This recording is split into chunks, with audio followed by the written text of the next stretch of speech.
이스라엘 백성들은 이 시내산에 도착하여 약 1년 정도 머문 후에 가나안을 향해서 또 가나 시내 강야를 떠나 여행을 하게 됩니다. 그런데 여행을 떠나자마자 이스라엘 백성들의 첫 번째 반응은 악한 말로 원망을 했다고 이렇게 본문이 시작이 되고 있습니다. 1절에서 3절은 이스라엘 백성들의 그 원망과 이로 인한 하나님의 징벌을 말씀합니다. 1년간 한 곳에 안주하고 있다가 다시 광야 여행을 시작하니 힘든 일이 한두 가지가 아닐 것입니다. 그런데 그들이 이렇게 하나님을 향해 악하게 원망하는 말을 여호와께서 들으셨다고 말씀합니다. 우리가 기억해야 할 것은 하나님은 우리가 어떤 말을 하든지 다 듣고 계신다는 사실입니다. 어떤 말은 듣고 어떤 말은 듣지 않는 것이 아닙니다. 우리가 하는 모든 말을 전부 다 듣고 계신다는 것입니다.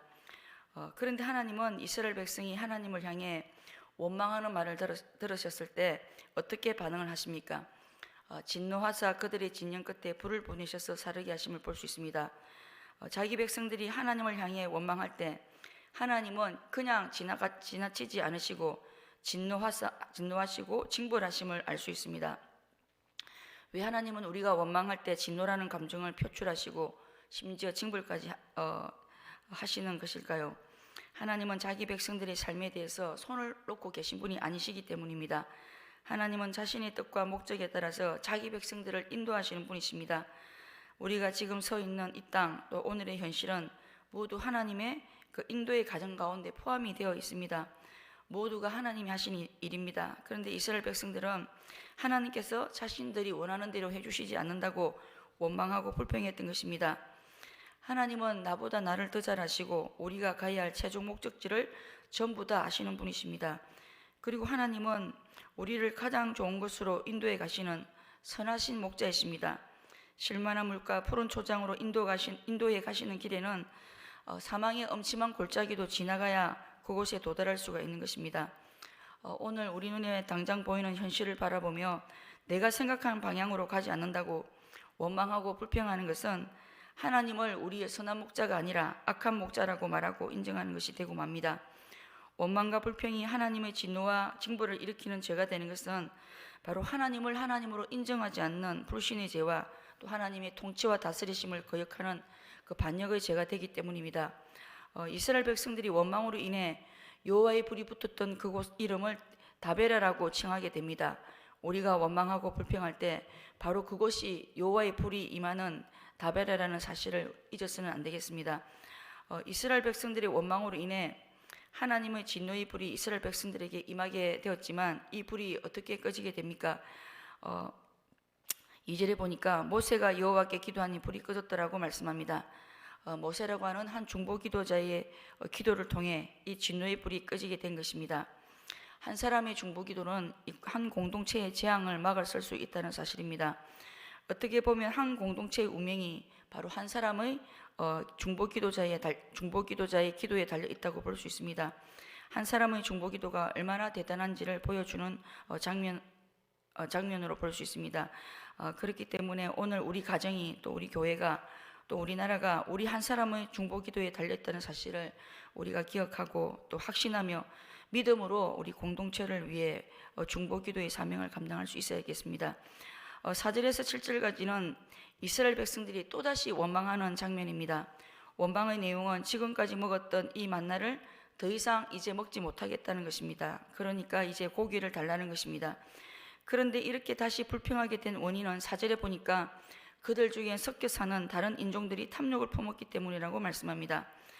지금 이스라엘 백성들의 공동체 안에는 이스라엘 백성들만 있는 것이 아니라 다른 이방인들도 함께 거주하고 있습니다. 지금까지는 이스라엘 백성들과 함께 살면서 별 어려움 없이 함께 잘 지냈습니다. 그런데 이들이 시내 광야에서 갑자기 불만 세력이 되어 이스라엘 공동체 전체를 원망하는 공동체로 오염시키게 됩니다. 이 이방인들이 누구냐면 이들은 애굽에서 이스라엘 백성들과 함께 있었던 이방인들이었을 가능성이 많습니다. 이스라엘 백성들이 출애굽하자 그들도 애굽에 그냥 머물러 있는 것보다 함께 출애굽하면 좋겠다 싶어서 따라 나선 것 같습니다. 그들도 이스라엘 백성들과 함께 살면서 하나님의 여러 가지 기적들을 체험했을 것입니다. 그래서 그들도 따라 나섰던 것 같습니다. 그런데 막상 광야 여정이 끝이 나지 않고 계속 지속되자 먹을 것이 부족하다는 생각이 들었던 것 같습니다. 정말 먹을 것이 부족했겠습니까? 4절에 보니까 그들이 탐욕을 품었기 때문이라고 말씀하고 있습니다.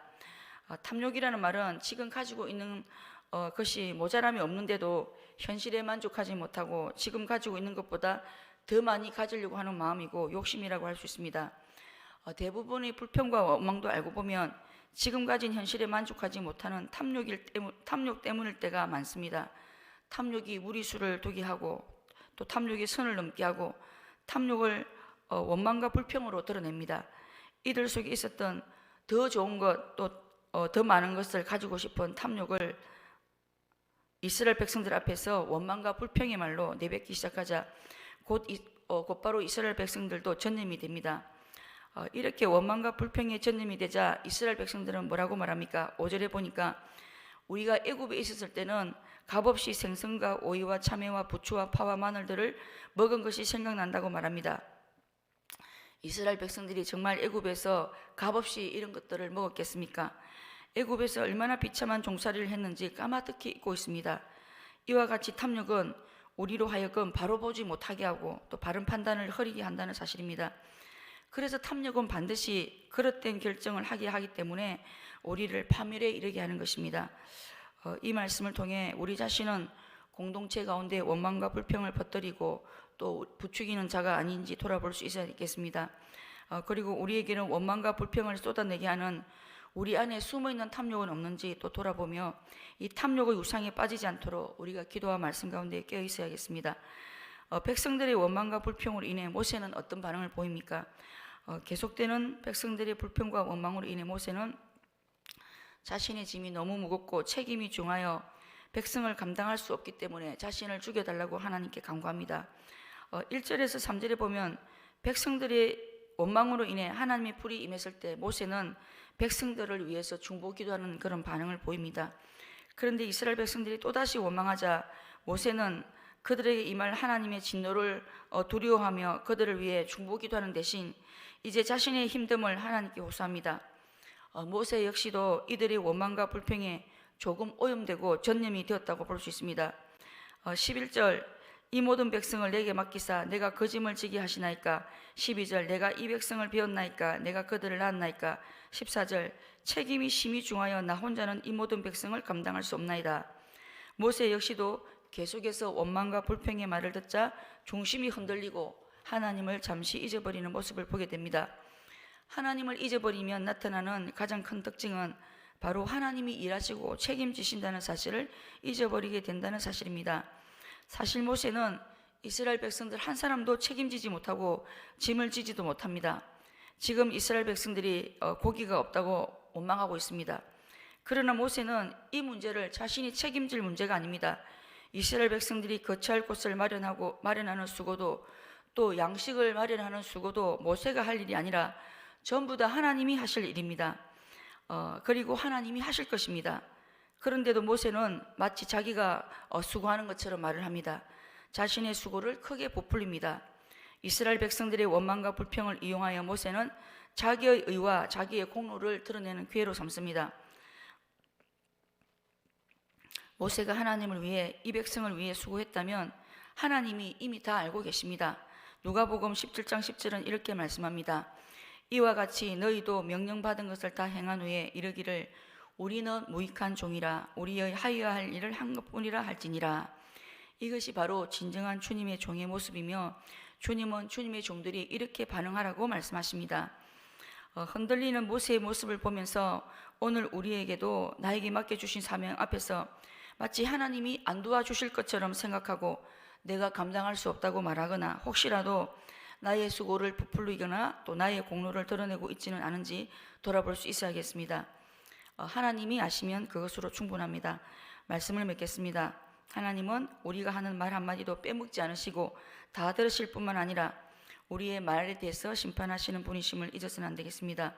원망과 불평을 부추기는 자들이 아니라 모세처럼 중보기도의 사명을 감당함으로 우리가 속한 공동체를 믿음으로 세우며 지켜낼 수 있어야겠습니다. 우리를 사명의 자리에 부르시고 세우신 분이 하나님이시라면 하나님께서 앞서서 일해 주시고 책임 주실 것을 믿고 우리가 모세처럼 낙심하지 말아야겠습니다. 그리고 우리가 주님의 무익한 종인 줄 알고 명령받은 것을 다 행한 후에도 많이 수고한 후에도 자신의 수고를 부풀리거나 자신의 의를 드러내지 않는 그런 겸손한 주의 백성들이 되어야겠습니다.